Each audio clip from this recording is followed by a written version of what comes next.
yo no ubico un fenómeno de un activismo político tan abierto, tan militante como el que estamos viviendo ahora, ¿no? O sea, periodistas que abrazan una causa y que a partir de eso tienen un discurso político y periodístico también, ¿no? O sea, que se suman a la narrativa oficial y no la cuestionan, pues. O sea, eso es lo que es donde yo creo que la línea, o sea, yo creo que todos los periodistas tenemos una simpatía personal, una simpatía política, algunos pueden incluso militar en alguna fuerza o movimiento, si así lo deciden, porque no nos está prohibido, pero en el ejercicio periodístico, pues yo creo que a todos nos enseñaron siempre que debemos buscar la objetividad, algo que algunos dicen que es un ideal, que es una falacia, porque pues al final somos sujetos, y como sujetos tenemos una opinión subjetiva que a querer o no siempre queda plasmada en nuestro trabajo, ¿no? Yo creo que el periodismo mexicano sí está viviendo una época particular en estos últimos 7 años, ¿no? Bueno, no, yo creo que esto empieza antes. Este tema del activismo en el periodismo en México, yo no ubico, y si alguien tiene un punto de vista distinto, me encantará escucharlo, antes del fenómeno López Obrador, un periodismo que en México ya se puede definir como activismo, ¿no? O periodismo militante, que también le llaman, ¿no? Yo cuando empecé a trabajar, me acuerdo mucho, conocí varios periodistas de otras generaciones en la sala de prensa del PRI, que lo cubrí durante mucho tiempo, y me sorprendían mucho las historias que me decían.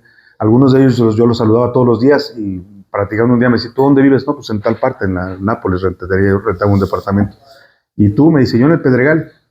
Y yo, en el Pedregal, ¿no? O sea, porque no correspondía a la persona que yo estaba viendo, ¿no? Ya eran personas que estaban en una parte ya final de su carrera, ¿no? Pero iban a la sala de prensa a hacer sus trabajos. Y un día me platicó, le digo, ¿cómo vives en el Pedregal? Me dijo, pues es que un día me regalaron la casa, ¿no? No sé quién fue, si el Negro Durazo, quién me dijo, pero pues ese tipo de prácticas hablaban de por qué los periodistas a veces también pues apoyaban de algún modo al régimen, o por lo menos se prestaban a este juego del manejo de la información conveniente, ¿no? Yo creo que el periodismo digamos, histórico y el periodismo como oficio, lo que marcan los cánones es tratar de mantenerte siempre en una línea en la que no tomes partido abierto por ninguna de las informaciones que publiques, ¿no? Que tengas siempre esta ubicación en un punto neutro de la noticia, ¿no? Eso es lo que yo creo que definiría al periodismo como actividad, ¿no? No involucrarte, porque nos involucramos en temas, nos involucramos en causas, nos involucramos somos seres humanos y también tenemos sentimientos, ¿no? Pero más allá de eso, tratar de mantener una línea de objetividad en la información, en el manejo de la información, sea cual sea el medio que manejes, ¿no?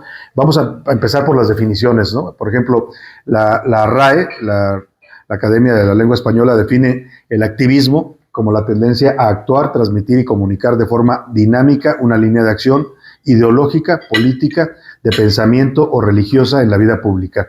También se refiere a la acción social, afinidad y el proselitismo que se realiza en público. El periodismo, en cambio, lo define la propia RAE como actividad profesional que consiste en la obtención, tratamiento, interpretación y difusión de información veraz, corroborada y con manejo ético. El objetivo del periodismo es informar a la sociedad para que pueda tomar las mejores decisiones en comunidad sin intervenir en las mismas con la manipulación de información. Ahora, en este nuevo régimen, que dicen que ya no existe el chayote, que llegaron con esa bandera, pues simplemente lo cambiaron o lo hicieron distinto, ¿no? Porque sabemos de los escándalos y los casos que hay de créditos a cierto comunicador, ¿no? Que ni siquiera los ha pagado, o la publicidad que les dan a ciertos sitios de internet, o los personajes que retrata muy bien José en su libro de los que preguntan, pues que muchos de ellos han tenido una bonanza económica a partir de que empezaron a ser preguntadores en la mañanera, ¿no? Entonces, yo creo que esa es la línea que define la diferencia entre activismo o entre periodismo militante y periodismo profesional, ¿no?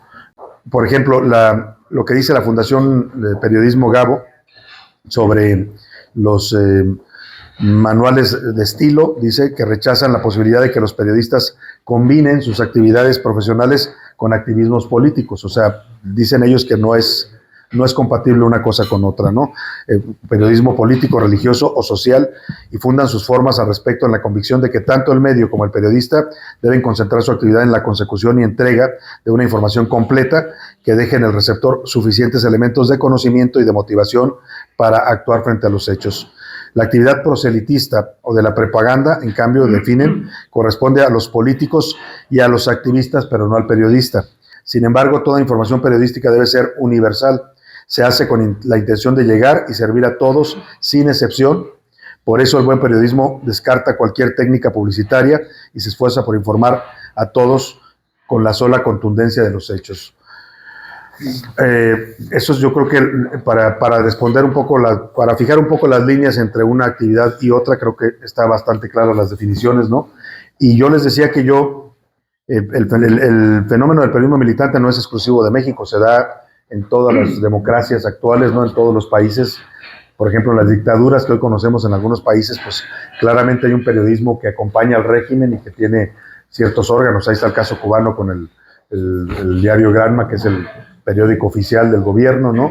En Venezuela, pues hay ejemplos también claros de periódicos que se terminaron alineando, o estaciones de radio y televisión que se terminaron alineando al régimen, y ahí están, y los que no lo hicieron, pues desaparecieron en muchos casos por no someterse a esa línea. Ahora, en las democracias se da un fenómeno interesante. Por ejemplo, la democracia que todos tomamos hoy como referencia, que dicen muchos es la más acabada, y creo que lo es en sentido estricto, junto con los países nórdicos, quizás es la de Estados Unidos, ¿no?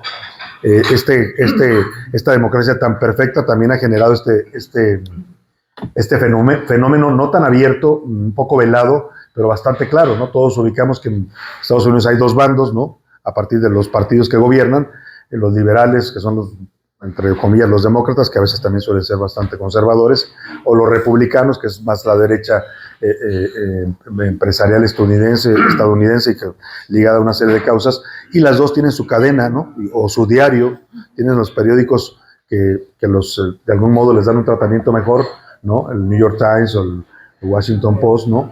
En el caso de los demócratas, en las cadenas pues está Fox News, que es claramente de tendencia republicana, y CNN, que es claramente de tendencia demócrata, y las otras que se van un poco combinando. Ese creo que es el ejemplo más claro de que no es periodismo militante. Quizás lo hay porque sí le abren espacios a militantes tanto en Fox News como en CNN, pero digamos las cadenas o los medios tratan de mantener todavía una línea de objetividad, ¿no? Dentro de su coincidencia política. En México, yo lo que les decía, que yo ubico mucho ya este fenómeno de un periodismo abiertamente militante a partir del fenómeno de López Obrador, ¿no? En 2006, cuando empieza su crecimiento político a partir de su gobierno en la Ciudad de México, pues empiezan a acercarse a una serie de periodistas, ¿no? Algunos siguieron ahí, otros ya no. Por ejemplo, yo ubico mucho el fenómeno de Aristegui como una periodista muy respetada y con un noticiero muy escuchado, que empieza a acompañar un poco al movimiento de López Obrador, sin militar activamente. Sí tenía una tendencia pues a abrir espacios, a darle mucha más credibilidad al discurso del López Obradorismo. Creo que Carmen nunca transgrede totalmente la línea, pues, pero hacia afuera, pues muchos nos dimos cuenta que sí era una periodista que había tomado un cierto partido por un movimiento, ¿no? Y eso cambia, pues, a raíz de que llega López Obrador a la presidencia y se convierte otra vez también en crítica, en enemiga. Le pasa a muchos medios y a muchos periodistas que lo acompañaron a él. Yo creo que hay periodistas que acompañaron a López Obrador en su movimiento, que llegaron a tener cierta simpatía por él, o que llegaron a creer que era una opción, como muchos mexicanos lo creyeron, que era una opción para romper un poco las hegemonías existentes, ¿no? El priismo, el panismo, y lo que él luego atinadamente para fines de propaganda bautizaría como el prianismo, ¿no? Yo creo que hay periodistas que lo acompañan, pero se mantienen en esa línea. Muchos de ellos, los que se logran mantener en la línea de la simpatía y no pasan a la militancia, son los que cuando él llega a la presidencia, pues empiezan a criticarlo también, y entonces son atacados desde la mañanera, ¿no? Es el caso de la propia Aristegui, el caso de la revista Proceso, por ejemplo, ¿no? No pasa así con La Jornada, por ejemplo, ¿no? Que La Jornada sí decide tomar partido, y sí me parece que hacen un periodismo más militante, ¿no? Aunque mantienen un diario que tiene su prestigio y tiene sus lectores, y es un periódico respetado, con una gran periodista como es Carmen Lira, y con grandes periodistas que están en esa coyuntura. Yo creo que ahí vamos viendo un poco cómo se empieza a dar ya este fenómeno de la militancia abierta, ¿no? En general yo creo que sí hay un parteaguas en el 2018 en el que la fuerza tan intensa que logra este movimiento político de López Obrador, la forma en que gana la presidencia de manera histórica, contundente, con esa cantidad de votos, ¿no? Hace que muchos periodistas pasen de la simpatía o del acompañamiento de un movimiento a la militancia abierta, ¿no? Ejemplos hay muchos, todos ustedes los conocen, yo los conocía muchos de ellos como reporteros, los seguí en su trayectoria con periodistas críticos, ¿no? Y hoy pues todos ellos se volvieron militantes abiertos, ¿no? Algunos incluso ocupan cargos públicos, otros no, otros siguen haciendo periodismo, pero ya no es un periodismo pues que respete esta línea, ¿no? Que sí pasó ya a la parte abiertamente militante, ¿no? Eso es lo que creo que hoy estamos viviendo en México, donde sí ya se generó este fenómeno y creo que va a ser algo que va a prevalecer conforme también este régimen y quizás cuando llegue otro régimen, porque un poco López Obrador y Morena están abriendo la puerta pues a que los periodistas que quieran también decidan hacer periodismo militante, ¿no? Es algo que no, yo no insisto, si alguien tiene otros datos, como dicen así en la mañanera, pues me gustaría ahora escucharlos, pero no ubico el fenómeno antes de esta época. Sí creo que se da con mucha fuerza en el gobierno de López Obrador, primero por estos periodistas que ya tenían una trayectoria, que ya tenían una carrera y que deciden dar este salto, ¿no? Creo que no, nadie los obliga, lo hacen muchos de ellos conscientemente o por conveniencia, por interés, como quiera que haya sido, o por convicción personal también, que es válido, ¿no? No lo cuestiono. Sí me sorprendió y me sigue sorprendiendo de muchos de ellos, ¿no? Que cambiaron totalmente su forma de hacer su trabajo periodístico y su visión de las cosas. Y ese es el primer grupo, ¿no? Los nombres ya conocidos que ahí están, que hoy son parte del sistema de oficialismo, de propaganda oficial. Y está esta otra generación que se forma a partir de la mañanera, ¿no? Que no es algo casual. Este libro que hizo Pepe documenta un fenómeno muy interesante en el periodismo mexicano. Yo recuerdo, justamente acabamos de cumplir en este noticiero que hago ahora en radio 6 años al aire. Esta semana pasada lo estábamos celebrando porque arranqué transmisiones un 14 de enero de 2019. Estaba naciendo el gobierno de López Obrador, entonces transmitía yo aquí en la cadena de ABC Radio, que estaba aquí por enfrente de la prensa, ¿no? Creo que ya vendieron ahora las instalaciones. Ahí nació el proyecto, lo que es el Heraldo Radio. Yo arranco con este noticiero y a partir de ahí se genera después la barra informativa, adquieren una frecuencia los dueños del Heraldo y hacen su propia radio. Pero el tema iba que en esas primeras emisiones, la primera semana que estoy al aire, yo busco a Jesús Ramírez para entrevistarlo y me concede una entrevista. Y platicando con él le preguntaba yo por la política de comunicación, cómo iba a ser, cómo iba a ser, por ejemplo, el tema de la publicidad, que siempre es un tema para los medios, cómo se iba a manejar, si se iban a respetar los criterios legales. Y me empieza a dar una explicación en la que me dice, termina diciéndome, mira, es que los medios tradicionales, dice él, tienen que entender que las cosas van a cambiar, porque ellos ya no tienen el monopolio de la información. Hoy también están los medios alternativos, dice él, ¿no? Yo le pregunto, a ver, ¿cuáles son los medios alternativos? Bueno, pues las redes sociales, el internet, pero bueno, esos son redes sociales, pero no son medios, ¿no? No, pero nuestra idea es generar desde ahí medios y apoyar a ese tipo de medios emergentes, ¿no? Que en ese tiempo todavía no era tan... Ya había algunos portales, evidentemente, pero no se daba todo este fenómeno que hoy vivimos de que ya todo el mundo puede tener un portal y puede hacer noticias o puede hacer información. Y entonces, cuando me dice eso, pues me queda claro que lo que venía era esto, ¿no? Empezaban las mañaneras y conforme se empieza a afinar este ejercicio, que yo creo que todos al principio, pues dijimos, está bien, un presidente que va a hablar, ¿no? Porque la mayoría de los presidentes, muchos de ustedes cubrieron fuente presidencial, era difícil arrancarles una declaración, ¿no? Era muy raro que en alguna gira el presidente aceptara hablar con los reporteros de la fuente, solo que pasara algo muy extraordinario. Y de conferencias de prensa, pues ni hablamos, ¿no? O sea, en una época no existía el concepto de que el presidente saliera a dar una conferencia de prensa. Yo creo que quizás de Zedillo para acá, los presidentes empiezan a salir, bueno, Salinas quizás, ¿no? Porque entendía un poco más de este manejo de la comunicación.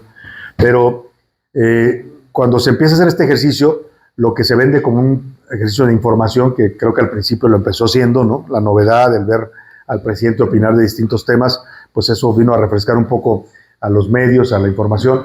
Pero cuando empieza a crecer y cuando el propio presidente, que yo creo que ya lo sabía porque el ejercicio no era nuevo, lo había hecho en su jefatura de gobierno y le había funcionado, o sea, es parte de lo que lo posiciona tan fuerte para la contienda presidencial de 2006, es el que tenía una mañanera también en el gobierno de la ciudad. Lo cubrían muchos menos medios, eran los medios nada más de La Fuente, lo daba creo que a las 6 de la mañana, si mal no recuerdo, 5 o 6 de la mañana, y pues también fijaba agenda en la ciudad. Entonces él retoma el fenómeno a nivel nacional y pues se da cuenta que esto es una caja de mucha mayor resonancia, ¿no?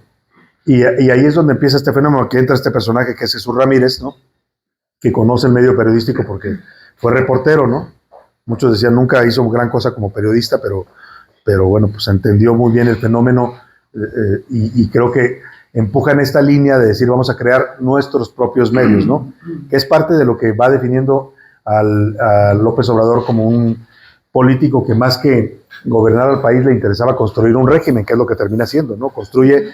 Él hace un cambio de régimen.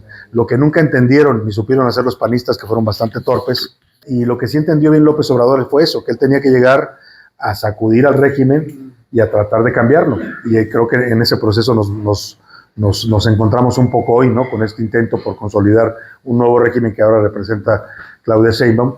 Y en esa lógica, pues tiene sentido lo que hicieron de decir, si los medios tradicionales, como les llamaban ellos, empiezan a ser críticos, y además nos volvimos más críticos porque nos cerraron la llave de la publicidad, pues no había manera de tener un punto no de apoyarlos, pero sí de tener un punto de equilibrio, porque pues muchos medios, y creo que a todos ustedes les pasó, a mí me pasó en el Universal, me sigue pasando todavía, ¿no? Tuvimos que sobrevivir casi, pues o sea, fue un cambio brutal, pues, de Universal que yo conocí, en el que entré en 2007, creo, por la primera vez al periódico El Gráfico, que empiezo a publicar ahí las serpientes y escaleras, pues era un medio enorme, ¿no? Era un monstruo donde tú llegabas y el edificio siempre estaba lleno, hirviendo de periodistas que iban a venir, editores, fotógrafos, ¿no? Las rotativas estaban constantemente trabajando. Hoy, si ustedes van al Universal, pues es muy distinto. Hoy el edificio está semivacío, las redacciones hay poca gente, ¿no? Muchas oficinas donde antes estaba lleno de editores, de secciones, suplementos, hoy están vacías. La rotativa, pues ya creo que no trabaja la mayor parte del tiempo, la andaban ahora también tratando de vender, una de las más grandes que tienen. Y eso es el resultado de esta política de medios que aplica López Obrador, ¿no? A la prensa tradicional, que le dice él, sobre todo a la que le tenía ciertas fobias o muchas fobias, pues los empieza a estrangular, ¿no? Hay muchos ejemplos, todos los periódicos pasaron por eso, algunos se adaptaron más, otros menos. En el caso del Universal sí fue un shock, ¿no? O sea, yo creo, no tengo el dato exacto, pero yo creo que el Universal en los 6 años de López Obrador debe haber despedido casi al 60, si no es que al 70% de su plantilla. Y eso se volvió una tragedia, porque primero era el gobierno federal, ¿no? Entonces, por ejemplo, periódicos como el Universal o otros empezaron a maniobrar buscando a los gobernadores, ¿no? Los gobernadores, que también pagan publicidad, empezaron a buscar a varios y más o menos se mantuvieron a flote. Pero resulta que Morena empieza a avanzar en las gubernaturas, ¿no? Empieza a ganar cada vez más gubernaturas, y la línea que fijaba López Obrador desde la mañanera, cuando golpeaba a ILI, o cuando golpeaba al Reforma, cuando golpeaba al Financiero, cuando mencionaba incluso a sus dueños, ¿no? Pues eso hizo que muchos gobernadores dijeran, ¿no? Oye, ¿quieren verlo desde el Universal? No. Y que ni se me acerquen, ¿no? Porque no querían contradecir al jefe político, pues.